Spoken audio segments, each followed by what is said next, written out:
پیرمردی صاحب مال و منال می‌گذشت از عمر او 80 سال. با خودش گفتا که پیر و خستم، شادم از عهدی که با خود بستم. تا نمردم هرچه دارم وانهم، سهم فرزندان همین حالا دهم. بچه ها را مطلع زین کار کرد، پافشاری کرد و اصرار کرد. سهم دخترها فلان از مال شد، از پسرها باقی اموال شد. پیرمرد فارغ شد از مال و منال، پاک و طاهر شد ز دارایی و مال. روزها بگذشت و روزی پیرمرد دید رفتار عروسش گشته سرد. با تعرض نیش میزد بر پسر، بودن بابای تو هست درد سر. پیرمرد افسرده و غمگین شد، سینه‌اش چون کوه غم سنگین شد. لب فرو بست و برون شد از سرا، تا نبیند آنچه دیدست بینوا. رفت و در زد خانه دیگر پسر، در گشودن تعارفات مختصر. با کسی حرفی ز دل سردی نزد، حرفی از مردی و نامردی نزد. تا که دیگه معرفت آمد به جوش، آنچه باید نشنود آمد به گوش. جمله اولاد ذکورش بی صفت، جملگی زنباره و بی معرفت. دختران زین ماجراها بی خبر، شاد و خرسند بودن از کار پدر. کورسویی در دل آن پیر بود، چون که امیدش به آن تدبیر بود. رهسپار خانه داماد شد، گفت دامادش دل ما شاد شد. اشک خوشحالی به چشم دخترش، ما تو حیران بود نمیشد باورش. دختران بابایی‌اند و مهربان، یادگار همسرم آرام جان. تا که یک شب خانه بختش خراب، دلخوشی‌ها شد همه نقش برام. دید دامادش بر او حسبی نظر، ماندنش آنجا دگر هست درد سر.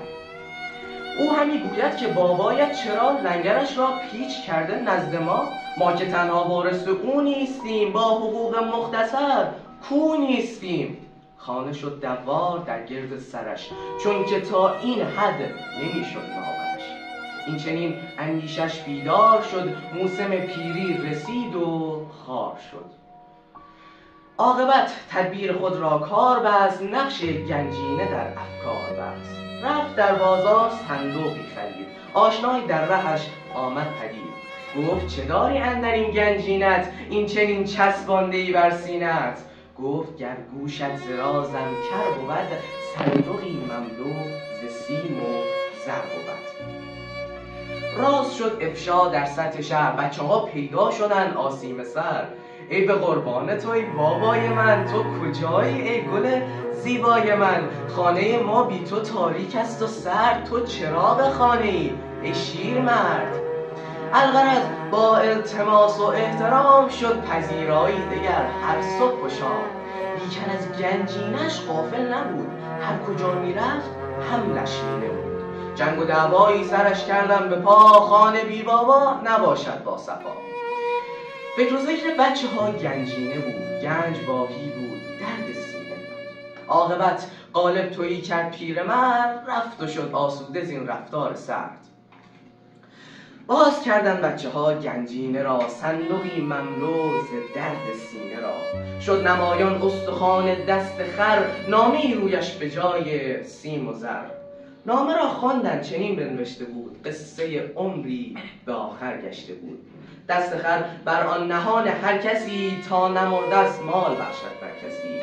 زنده بر مال و منالت باش پیر، تا نگردی همچو من خوار و اسیر.